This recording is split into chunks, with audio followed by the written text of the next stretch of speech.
Boa tarde a todos. Como ela falou, né, me chamo Eric Rocha. Eu sou membro também do Laboratório Interdisciplinar de Anfíbios e Répteis da Universidade Federal Rural de Pernambuco e trabalhei muito tempo com anfíbios anuros que são sapinhos, né? Então, minha proposta é falar para vocês um pouco desses bichos, para realmente que vocês amem eles ou tenham um apreço, um gostinho maior por eles, né? Esse bicho, esse grupo tão interessante. Aqui, logo na tela inicial, tem meu e-mail. Caso você tenha alguma dúvida, queira falar comigo posteriormente, pode fazer depois também, tá? Falando sobre o grupo, né? Os anfíbios anuros, os sapos, eles são animais vertebrados. Portanto, são animais que possuem coluna vertebral, tá? Essa coluna vertebral que eles possuem é uma característica que vem dos peixes e esses são os primeiros tetápodes terrestres. Ou seja, são os primeiros animais a terem 4 patas e conseguirem sair da água, tá? Essa capacidade que eles têm veio junto também com a respiração pulmonar. Um aparato desenvolvido que eles tiveram, né? Uma respiração, agora não com brânquias, mas com pulmão, só que ainda tem uma dependência de água, por conta da respiração cutânea. Eles são muito sensíveis.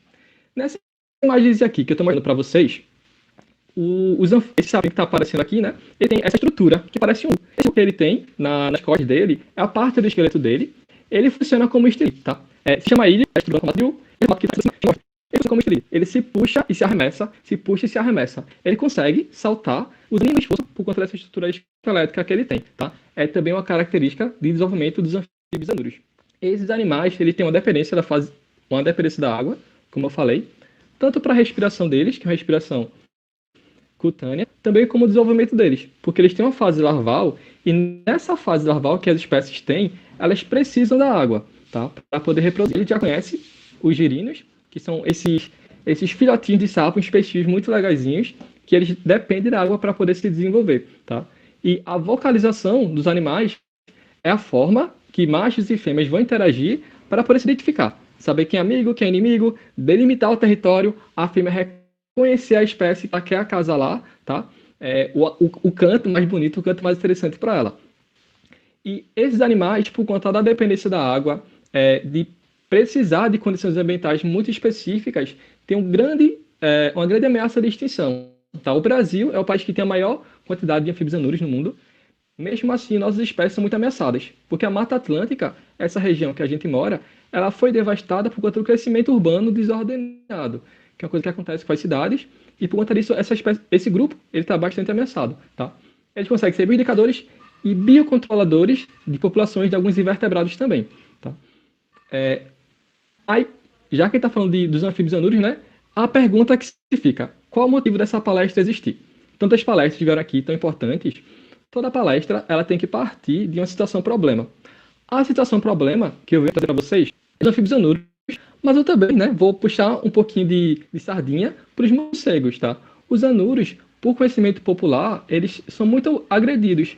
Falam que é um bicho feio, que é um bicho que faz xixi no olho cega. Tem várias historinhas sobre os anfíbios anuros. Sobre os morcegos também. Dos morcegos existem 1.200 espécies, mais de 1.200 espécies, e só 3 dessas são hematófagas, ou seja, só 3 dessas que se alimentam de sangue. As outras vão da carne, né, de alguns vertebrados, de insetos, são polinizadores, tá? São frugívoras, comem fruta, dispersores de semente por conta disso. E dos sapos, são mais espécies, são muitas espécies e nenhum faz ninguém. Então, eu vou mostrar a vocês imagens bonitas de sapinhos e imagens bonitas de morcegos. Porque se nós conhecêssemos essas espécies com imagem melhor, com a historinha melhor, a gente teria um apreço muito melhor. Esse é o Phelodiotis luteolus, uma espécie que eu já trabalhei no Parque de Dois Irmãos. É uma espécie que ela é transparente mesmo, se a iluminação na pele dela. É uma espécie que depende a sua reprodução de bromélias para espaço, com fitotel, água, conseguir botar os seus ovos. Logo abaixo temos a Filomedusa nordestina. A Filomedusa é uma das animais, de forma geral, entre aves, peixes, mamíferos, é um dos animais mais fotografados do mundo. Por essa sua coloração laranja, meio onça, né? É muito linda. Ela tem meio tigre, muito linda que ela tem na parte ventral dela. Embaixo nós temos o Frostius pernambucensis. Olha que nome legal, Frostius pernambucensis, porque ele foi descoberto dentro do Parque Dois Irmãos, novamente. E esse é o macho que ele pega os ovinhos dele, essa fileirinha aqui, ó, que parece uma fita de DNA. São os ovinhos que o macho ele vai cuidar, vai botar num fitotelmo de árvore, né? Um espacinho com água de uma planta. E nesse espacinho ele vai defender a todo custo os seus filhotes, tá? Aqui nós temos um violento morcego atacando um pedacinho de banana, tá? Porque esse é uma espécie frugívora, já que se alimenta de frutos. Esse animalzinho aqui, todo sujo de pólen, tá? É uma espécie polinizadora. Esse pólenzinho amarelo, tudo isso é pólen que ele vai ajudar a dispersar para outras flores. Aqui nós temos um bichinho com um focinho bem estreito, tá? E uma língua aparentemente comprida. E aqui outro muito empolgadinho, comendo um pedaço de uva, tá? E aqui nós temos uma representação daquela espécie que tínhamos antes. É um animal com focinho estreito, uma língua comprida. Essa é uma espécie que ela é polinizadora. Várias espécies de plantas dependem de morcegos para se reproduzir. Temos o caju, a manga, algumas espécies de maracujá selvagem também dependem de morcegos para sua polinização. Então, a retirada dessas espécies pode ser muito prejudicial também para essas plantas, tá? É uma coisa muito bonita de se ver, tá? Mas mesmo assim, eu tenho noção, gostando dos sapos, eu tenho noção que os sapos e os morcegos, eles têm a sua função ecológica. E entre as funções ecológicas dos morcegos está também de controlar a população de sapos, né? Predando algumas espécies de sapos. A gente é biólogo, mas a gente entende isso, tá? E temos aqui. Essas são algumas espécies, né, que nós temos na Mata Atlântica. São 4 espécies. E qual dessas vocês encontram com maior ocorrência perto de casa, tá? Vou dar 5 segundos. 4, 3, 2, 1. Olhando assim bem rapidinho, tá? São 2 espécies que a gente pode chamar de cururu, chama vulgarmente. São 2 do gênero Rhinella. Nós temos uma Buana albumaginata e um Leptodactylus vastus, que é conhecido também como rã-pimenta, a gia-pimenta. Geralmente, em ambientes urbanos, nós encontramos com a maior ocorrência essas 2 espécies, a número 1 e número 2, tá? As 2 primeiras. São espécies de anfíbios, têm uma dependência de água muito grande, só que são espécies que são mais tolerantes a condições ambientais, tá? Não à toa que a gente vai encontrar essas espécies em bueiro, em algum local que é sujo, tá? Mas a espécie tem uma tolerância muito grande e consegue viver lá. Essa número 3, a Buana albumaginata, é perereca de banheiro. E aquelas outras 3 também, que eu mostrei no início, são pererecas mais sensíveis, tá? A condições ambientais. Ou seja, só em locais que são mais estáveis, com as condições mais estáveis, com a distribuição de plantas, a biodiversidade de plantas ok, condições ambientais de temperatura, umidade, de quantidade de chuva, né? O solo tem que ser um solo adequado para que as espécies consigam se reproduzir, tá? Porque senão fica algo dificultoso para elas, tá? Esses 2 primeiros são 2 sapos, tem a pele mais rugosa, tá? Uma pele mais seca. Esse número 3 tem uma pele mais lisa, tá? E tem grandes pernas muito longas, tá? É uma perereca. E esse outro aqui mais robusto, ele é uma rã, tá? Aí a gente consegue diferenciar sapos, rãs e pererecas por conta da estrutura da pele, se é uma pele mais lisa, são pererecas e são rãs. Uma pele mais áspera são sapos, tá? E alguns sapos, eles são mais tolerantes do que outros sapos. E, portanto, os anfíbios duros são espécies bioindicadoras. Elas conseguem indicar a presença delas, conseguem indicar se o ambiente é um ambiente saudável, se é um ambiente que está hostilizado, um ambiente antropizado. Como o professor Ronaldo falou muito bem na palestra anterior, eu gostei, estava aqui acompanhando, a ação tem que ser toda pensada, né? E essas espécies de anfíbios anuros que a gente conhece, elas podem ganhar o título de espécie de guarda-chuva, tá? O que é uma espécie de guarda-chuva? Um guarda-chuva, ele vai cobrir uma região, né? Uma espécie de guarda-chuva é uma espécie que está ameaçada de extinção e por conta dela estar situada em algum local, aquele local ele vai ganhar uma titulação de proteção, tá? Ele vai ganhar de órgãos ambientais uma titulação de proteção, formando áreas de preservação ambiental. E continuando, daquela historinha que eu falei para vocês, de sapo, ele não faz xixi no olho de ninguém, tá? Mas ele tem uma glândula no dorso dele, se chama de glândula paratoide, que essa glândula, ela é uma glândula no corpo deles, tá? Que todo sapo vai ter uma série de glândulas, que vai manter a pele dele vai manter a pele dele úmida, por conta da umidade que ele precisa, e essa glândula específica vai liberar substâncias tóxicas para a proteção do animal. E nesse caso, nessa proteção, né, ele dificilmente ele vai conseguir ejetar esse material, tá? Precisa de uma pressão para que essa substância seja ejetada. No caso, a pressão de um pesquisador, aqui, pode ser uma predação de um cachorro, de um gato, de um humano que acabou pisando nele, né? Que foi cutucar o bichinho lá, e o bicho fez essa contração no dorso dele e acabou expelindo essa substância, que é uma substância tóxica, mas que ela não causa nenhuma cegueira, causa uma irritação, que acontece muito com cachorros.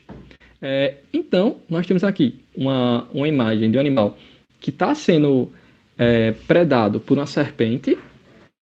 Nessa predação, o animal, né, como costumeiramente a gente vê, ele se incha de ar para aumentar o tamanho dele e também para contrair essa glândula do dorso dele, tá? Para tentar afugentar a serpente. Então, esse é o primeiro hoje, tá? Essa imagem, não sei se vocês já viram essa situação, isso aconteceu na Austrália, tá? Na Austrália, depois de um período de muita chuva, vários sapos, eles montaram a serpente, deram um abraço e ficaram agarrados com ela, tá? Essa situação, o rapaz que fez o registro, o dono da residência, ele disse que os sapos estavam com medo da água e por conta disso abraçaram a serpente. Uma pesquisadora, uma bióloga, uma herpetóloga, ela disse que por conta da chuva, os animais têm a dependência das condições ambientais. Por conta da chuva, os animais estavam extremamente estimulados, então eles quiseram reproduzir com a serpente, tá? E todos esses estão tentando amplexar com a serpente, que é o seu modo reprodutivo, que se baseia no abraço, muito bonitinho. E por que a serpente não está atacando os sapos, Eric, que se estavam mostrando agora?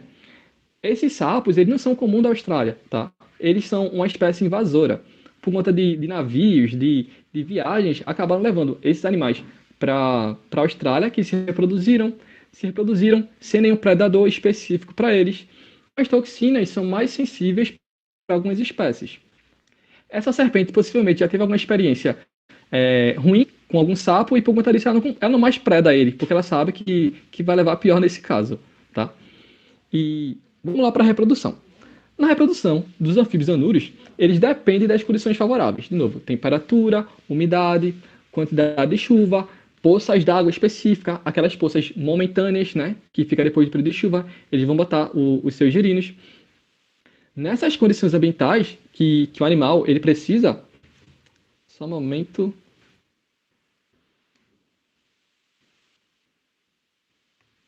Pronto. Nessas condições ambientais que o animal precisa, né, ele vai começar a vocalizar. Quando chove, sapo canta. E canta muito, tá? Canta, canta, canta, canta. Aqui em cima nós temos uma imagem, né, um esquemazinho de vários sapos cantando, tá? E a fêmea do outro lado ouvindo. Quando os sapos começam a cantar, eles começam a fazer uma disputa de canto, tá? Todos eles estão cantando lá. Alguém tem que ter algum diferencial para que a fêmea olhe e veja que aquele ali tem futuro, aquele tem sucesso. Tá?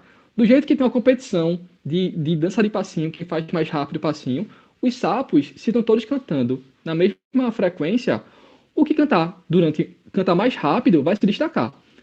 Na sala de aula, a professora faz uma pergunta. Quem responde primeiro, ele tá competindo, se não está competindo com os colegas, está competindo com ele mesmo. Tá? Os sapos da mesma forma. Sempre é legal fazer essa alusão, tá? Eles vão estar cantando rápido ou cantando durante um período muito longo de tempo para mostrar para a fêmea que eu consigo cantar bem, eu consigo dar uma prole muito boa, tá? Nesse atributo que a fêmea escolheu o macho que canta bem, que canta bonito, que ela gostou da historinha que ele contou para ela, eles vão fazer um amplexo, tá? O amplexo vem do latim abraço. Esse aqui eu gosto de chamar de abraço do amor, tá? Porque os sapos, os anfíbios anúrios, eles são animais que fazem o amor de uma forma não promíscua. Por que isso? Esses animais, eles não têm nenhuma estrutura reprodutiva que permita a fertilização de forma interna, tá? Ou seja, em outras palavras, eles não têm pênis, nem têm vagina. Os dois, tanto macho e fêmea, vão possuir cloaca. Com a cloaca, a fêmea vai liberar os óvulos, e o macho vai liberar os espermatozoides. E a fecundação vai acontecer de forma externa, tá? O macho, ele tem que abraçar a fêmea, ficar no dorso dela e abraçar, porque com esse abraço ele vai usar os polegares, que se chama ou então pré-pólex, que é uma estrutura que eles têm, e vai começar a estimular a fêmea a produzir os óvulos, tá? Vai estimular ela até ela produzir. Isso pode demorar muito tempo, tá? Aí é o abraço do amor, mas sem promiscuidade, porque os animais são muito, além de lindos, são respeitosos. O desenvolvimento dos girinos acontece nem em todas as espécies. Algumas espécies, o ovo já nasce prontinho, já nasce o filhotinho prontinho, sem a fase do girino. Mas ainda assim, há uma série de comportamentos reprodutivos. São quase 40 comportamentos reprodutivos. Tem espécies que se reproduzem na lama, espécies que se reproduzem na água corrente de rio, em água parada, tem espécies que botam o ovo em pedra, tem espécies que botam o ovo numa folha para poder cair no rio, e uma grande diversidade de modos reprodutivos. Isso é também um destaque desse grupo de animais. Aí a gente vem para o segundo hoje da nossa tarde, quase noite, tá? Ó, aquela espécie aqui no cantinho é chamada de Gastroteca fispis, tá? A Gastroteca fispis, essa espécie, se apresenta na primeira imagem, tranquilinha, o corpo dela é esguio, e na segunda imagem ela está com uma série de caroços, né, de formações globulares no seu dorso, tá? O que acontece? Essa espécie é muito interessante, que a espécie vai passar por todo o modo reprodutivo. Vai cantar, a fêmea vai ser atraída, né? Vai achar aquele macho interessante. O macho vai subir no dorso da fêmea, a fêmea vai liberar os ovos, o macho vai liberar os espermatozoides, e quando esses ovos estão fecundados, a fêmea, com as suas patas traseiras, vai começar a acomodar esses ovos dentro do seu dorso. Há uma bolsa que essa espécie tem, é também chamada de perereca marsupial, por conta disso, e ela vai começar a ajustar esses ovinhos no seu dorso para que eles se desenvolvam, tá? Quando o ovo estiver totalmente formado e eclodir, ele vai sair para o ambiente na sua forma normal. Uma perereca, que, fazendo uma alusão com os cangurus, elas têm desenvolvimento do seu filhote, né? Todo feito no seu dorso, tá? Por desenvolvimento direto. E aqui nós temos o canto do animal, né? Para fazer o canto, né, tem uma série de comportamentos relacionados ao canto. Primeira coisa, as fêmeas vão diferenciar os indivíduos, tá? Além de diferenciar os indivíduos, as espécies também conseguem se diferenciar, tá?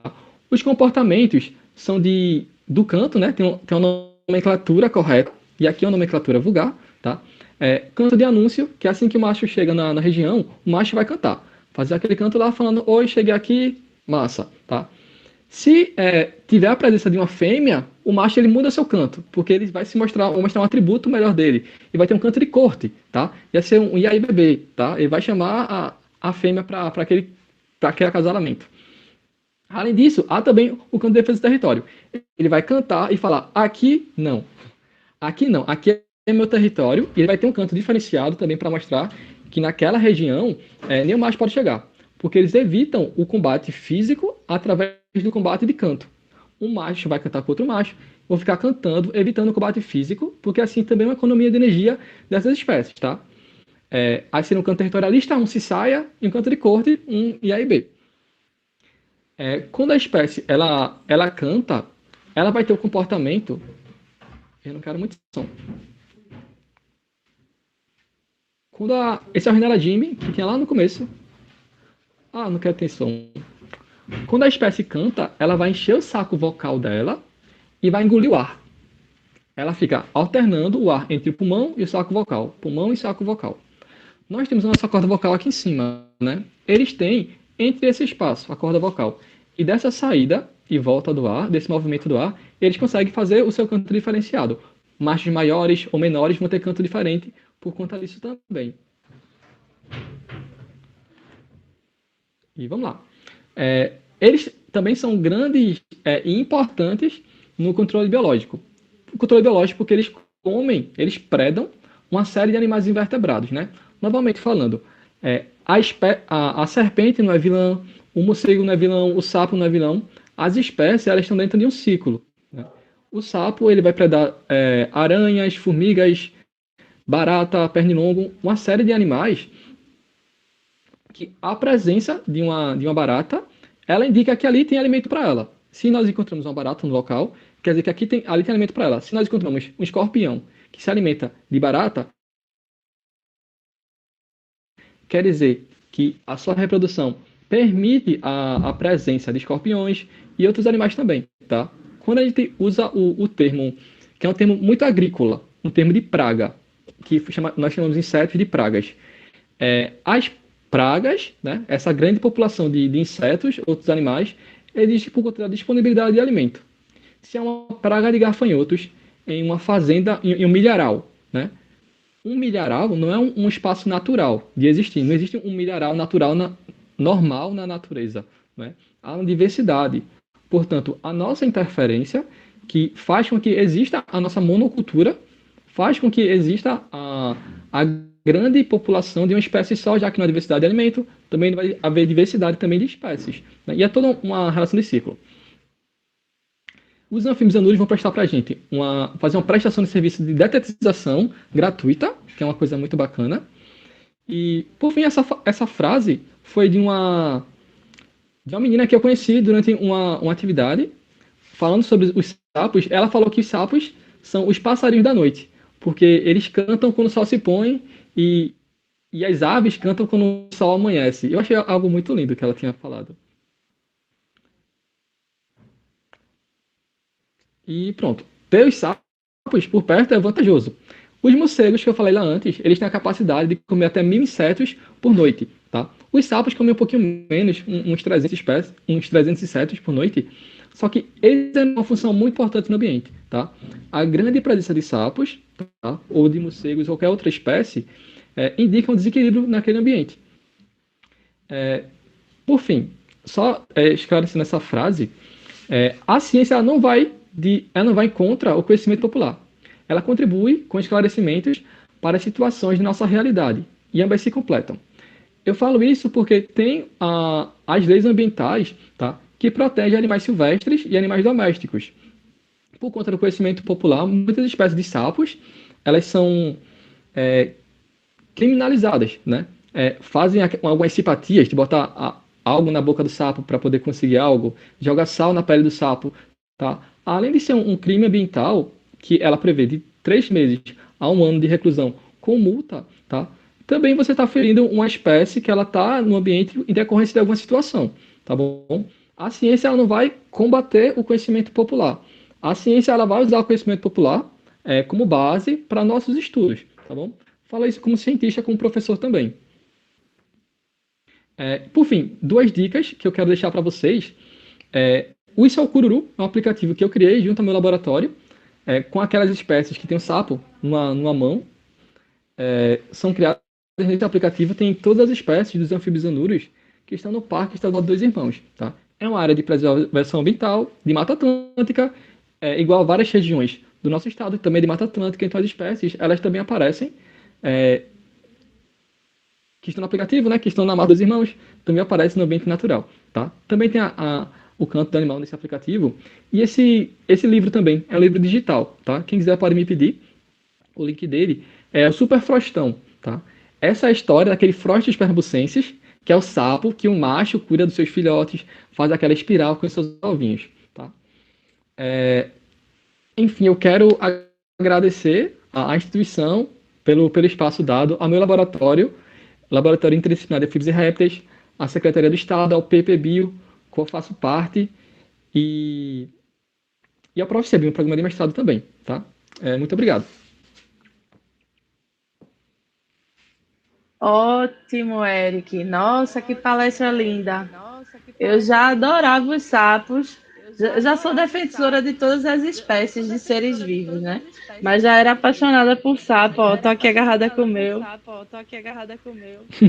Excelente a palestra. Os Tenho sapos, aqui meu os colazinho anuros bonitinho. são importantíssimos para o equilíbrio ecológico, né, do ecossistema.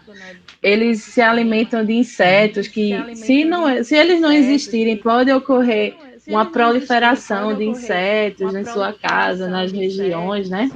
Então, tudo Isso. tem um A gente porquê, sempre né? tem que Tem todo um pensar. equilíbrio.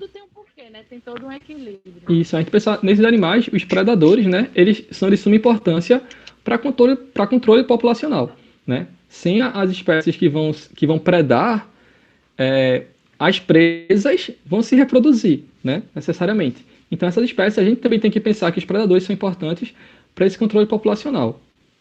E isso, todo ser vivo tem seu papel dentro da cadeia alimentar, dentro do ecossistema, e deve ser preservado para garantir esse equilíbrio ecológico, né? Eles não seriam diferentes.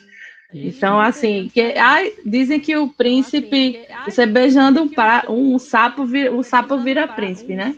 Mas nesse caso, queria o príncipe ser sapo, né? É o Vamos lá. contrário. Então, assim, temos Adorei. muitas perguntas mesmo. Eu Que vou bom. tentar resumir. Eu mandei para o seu privado, certo? Para o seu WhatsApp. Primeiro, eu gostaria de agradecer sua palestra maravilhosa. Já quero mais. Obrigado. Você está convidado ano que vem, todos os anos. Pode vir falando de morcegos também.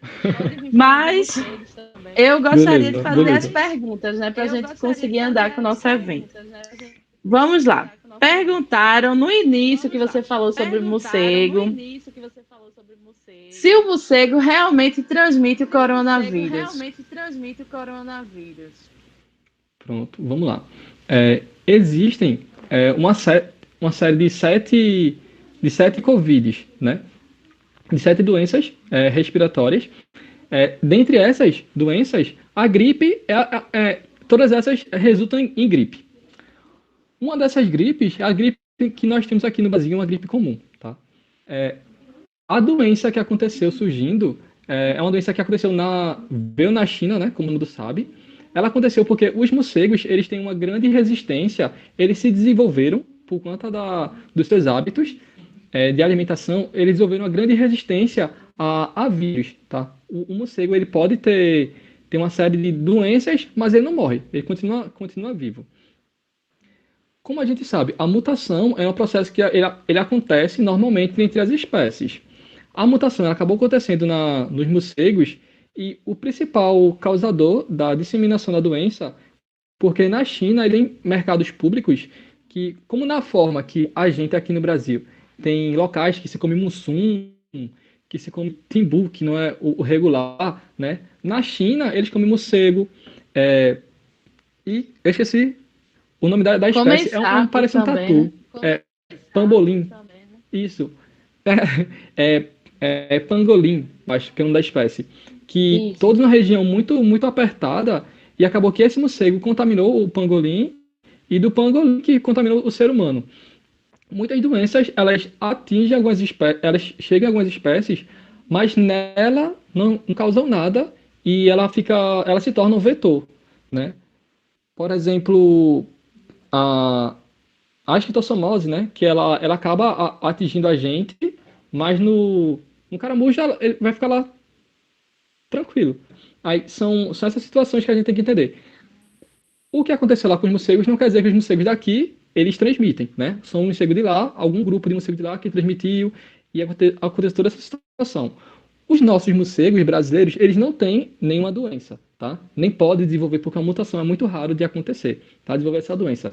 Da mesma forma que os macacos pregos, no ano passado, se não me engano, teve uma grande mortalidade, né? Mataram muito macacos pregos por conta da febre amarela, que atinge também os macacos, e as pessoas ficaram com medo dos macacos passarem, que eles não passam a doença, eles também são atingidos, são lesados, mataram vários macacos pregos. Isso aconteceu em aldeia.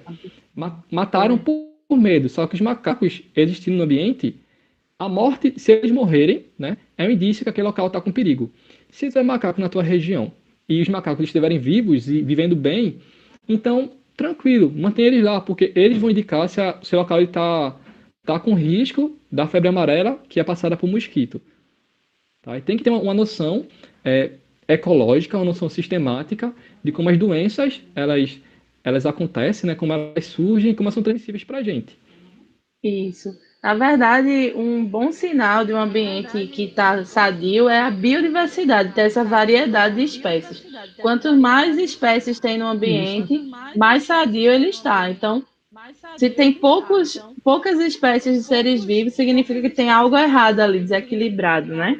Então, eu vou juntar várias perguntas em uma, viu? Você ia falar? Pode falar. Tá certo. Tem uma expressão que é floresta, eu acho que é floresta morta, quando é aquela floresta de eucalipto, né? Muitas empresas, elas têm que fazer a devolução verde, né? Se elas desmatam a região, elas têm que retornar uma área verde, uma área de floresta, e elas fazem uma floresta toda feita de eucalipto.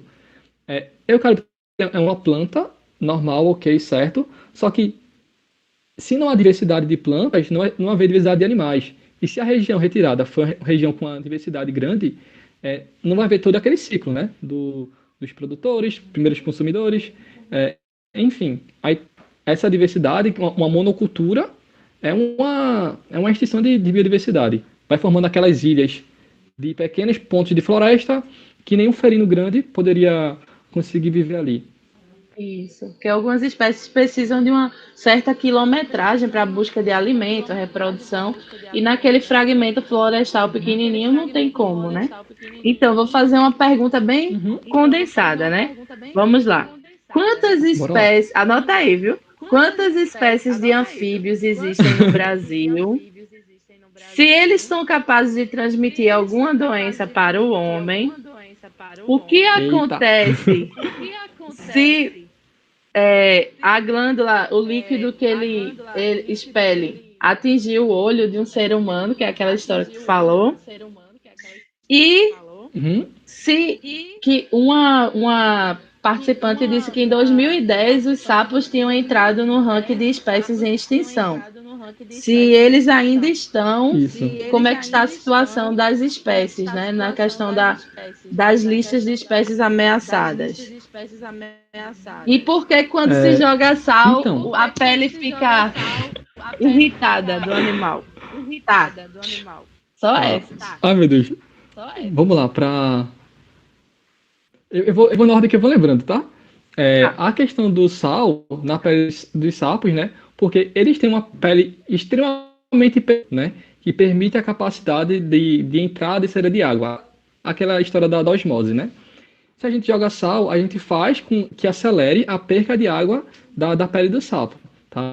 É como se a gente tivesse uma. Sabe, a nossa pele, aquele argumento que a gente tem, né? Ele permite que a gente não perca. Se a gente perder esse tegumento, pode não arder. Né? Se a gente jogar sal, a gente vai ter uma aceleração dessa perca de água muito grande. Tá? O sapo, ele pode não morrer se você jogar sal nele, mas vai haver uma queimadura muito grande nele, uma queimadura química, né? Por conta dessa.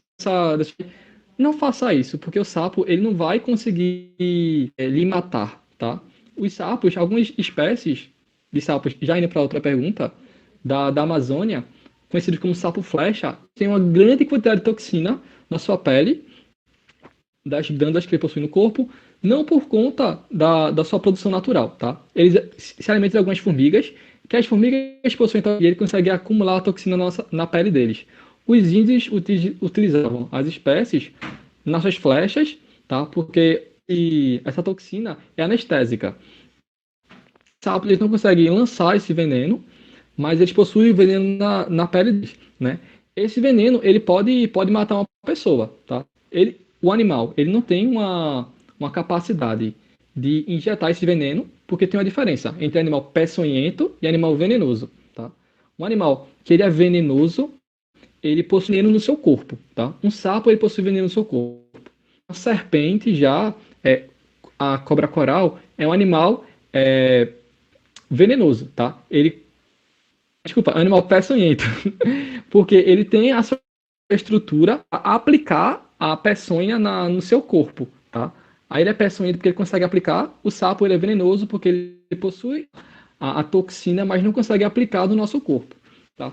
Por conta disso, se a gente não mexer no sapo, não tem como ele inserir essa substância na nossa circulação sanguínea dentro do nosso corpo, tá? Só deixar o bicho no lugar. Se por acaso alguém for curioso, né? Mas foi lá tirar uma telha do lugar que estava no chão, mexer algo no chão, né? Em casa que fica mais guardadinha. E o sapo vier e tipo, apertou as costas, veio material provindo da glândula paratoide nosso olho. É só molhar com água corrente, tá bom?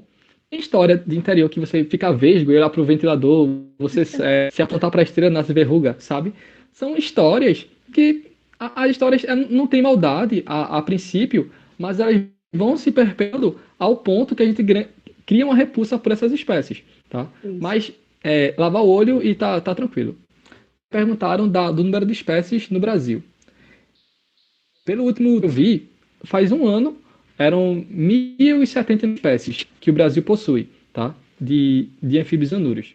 Eu falo anfíbios anuros, porque os anfíbios são animais que têm duas vidas, né? Anfi é dois mundos e bios a vida. Além dos anfíbios anuros, nós temos as salamandras, tá? No Brasil, a gente só tem 3 salamandras e as 3 estão na floresta amazônica. E foram descobertas há coisa de 5 anos atrás, tá? Que é uma de biodiversidade enorme que nós temos lá. Fora da zona, nós não temos mais nenhuma salamandra, que também é chamada de cal, tá? E além deles, temos a Gimnophiona, que também é conhecida como cobra cega, tá? Tem a Anfisbenia e Fiona, que são conhecidas vulgarmente como as cobras cegas, que é um bichinho tudo, tá? Parece uma minhoca de 2 palmos de tamanho, mas também não faz mal nenhum. Tem uma só boca, E o que é a morde pessoal se você mata mexer, lógico. pensando que Mas faz algum perigo, né? Não é. E ela tá em extinção, né? pode palestra, serpente. Sim, sim, sim. A palestra pode ser sobre serpentes e falar sobre isso. Que Isso. esses animais, né? Se eles são animais fossoriais que cavam, por cavar, uma minhoca faz um buraco de 1 centímetro. Um pouco mais robusto vai conseguir fazer um buraco um pouco maior, que vai na irrigação do solo, na aeração do solo, que também é importante, porque as raízes das plantas precisam de ar, tá? Por isso que se uma planta só regar, ela vai morrer, que a raiz precisa de ar também. É. Pergunta. A outra pergunta foi sobre a extinção dos sapos, que em 2010 eles estavam Pronto. extintos. Então, quando a gente fala disso, né, trazendo de novo outro grupo, as abelhas também estão em risco de extinção. Mas quando a gente fala, todo um grupo. Se eu falo sapos, também, tá? O Frostes pernambucensis, que é aquele que tem a coloração amarelada na barriga, no seu olho. A medusa, que tem as listras laterais, são espécies ameaçadas de extinção. Por quê? Perca de habitat. Se a espécie precisa reproduzir dentro de um buraco de uma árvore, que esse buraco só cai quando chove muito e cai um galho e tem uma situação toda específica, reproduz na água parada, tá? A água tem que cair no tronco da árvore e escorrer até cair nesse fitotelmo, porque vai ter algas específicas para os girinos se alimentarem. Uma série de condições ambientais para esse bicho se reproduzir. Se vai desaparecendo a área, né, de mata, vão ser mais raras árvores que dessas condições ambientais. Então, o animal, ele quer reproduzir, ele está cantando, está lá morrendo de cantar, a fêmea lá deixou ele, tá lá, né, querendo reproduzir também, só que o macho, ele só vai conseguir reproduzir, a fêmea só vai chegar perto dele quando ele tiver o local, tá? Se não tiver o local para desovar, ele não vai reproduzir. Aí muitas espécies estão ameaçadas de extinção e outras, como eu falei, do sapo cururu, que é a Rhinella jimmy, aí a gente encontra um que canta cré, cré na rua. Isso. Ele é muito comum porque é uma espécie extremamente tolerante. A tolerância permite com que ele seja presente em região que tem esgoto a céu aberto, né? Comendo resto de carne, tá? Ele é um animal resistente, tá? Do jeito que tem espécies muito tolerantes, espécies também muito sensíveis. E é por conta das espécies sensíveis que tem que estudar, porque 3 salamandras foram descobertas lá na Amazônia. Aqui a gente também tem que saber o que é que tem. Sabendo as espécies mais específicas, que dependem de temperatura e umidade, a gente vai saber, poxa, Recife está entrando numa ilha de calor, tal e tal espécie que precisava aqui está desaparecendo. São análises, né, bem maiores de biogeografia, né? Passa da biologia, passa da zoologia, uma parte de biogeografia para poder analisar isso. Que as espécies vão ser bioindicadoras dessas condições ambientais. Tem muita espécie ameaçada de extinção, né? Mas o grupo todo, ele tá nessa coisa bem heterogênea. Isso, excelente, Ronaldo. Eu gostaria de agradecer você. As demais perguntas, minha gente, vocês podem enviar para o meu WhatsApp ou no chat que eu encaminho para a Eric. Eric responde e eu repasso para vocês. Eu gostaria de agradecer, foi excelente essa palestra. Acho que depois dessa palestra e desse evento, os participantes vão começar a pensar mais em preservar a biodiversidade, respeitar todos os seres vivos e o meio ambiente, e é o objetivo desse evento mesmo. E você chegou dando uma palestra bem única, bem diferente, que a gente fez a gente repensar em muita coisa. Parabéns pelo seu trabalho, pelo seu laboratório, que eu conheço, é excelente. E que venham outros eventos, né? Muito obrigada. E vamos seguindo, né? Senão a gente não dorme hoje. Obrigada, viu, Ronaldo? Obrigada, até a próxima. Agradeço. Até, tchau, tchau. Até.